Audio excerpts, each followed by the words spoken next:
Godaanifne asuma torbabaa keessa mata dureen walaloo koo akka waaqaaf jirra. Mudhii jabeeffadhu irreedhaan gamtaay diina kee rukutii walirraa akaay. Dhiiga dhiigaan baasii gadhee biyyaa baasii abbaa biyyummaa kee mallattoodhaan ibsi.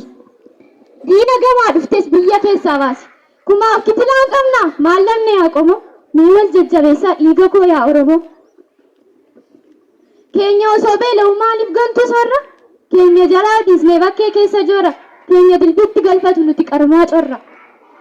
Nuti gurmuu qabnaa gurmuu caalu. Goota sanyii leencaa kan diina hunkuru. Hidhannaa sinnaaraa isa mudhii irra shiras nutti xaxan akka waaqaaf jirra. Lafa yartuu miti kanan sanyii nyaadhu dhiiga lugnaa miti kanan dubbiis baadhu. Ani sanyii gootaati lugna sitti fakkaadhu diinaaf harka laadhe oliif gad hin kaadhu. Koodii guyyaa rakkoo kan itti abdatan shimallis hin gatu kanaaf leellisanii silaas wal gabbaruun taanaan dura hin turre garaa guddifachuun sambuudha ta'eere.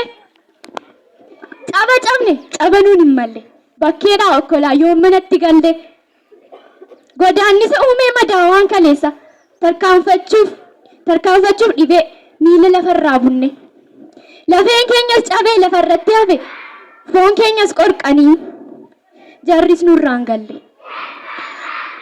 Akkanatti kunoo cabanuun hin malle cabne teenyaan nutti cime fallisaa sochii ta'e ogeessa bara kanaa kan duriitu caale. Ogeessa bara kanaa kan duriitu caale. Bakka cabne ni mannu kan nu dhorketu haala. Callisuuf dhibeedha dubbachuuf dhibaadha. Uumaatti oliyyannaa isa.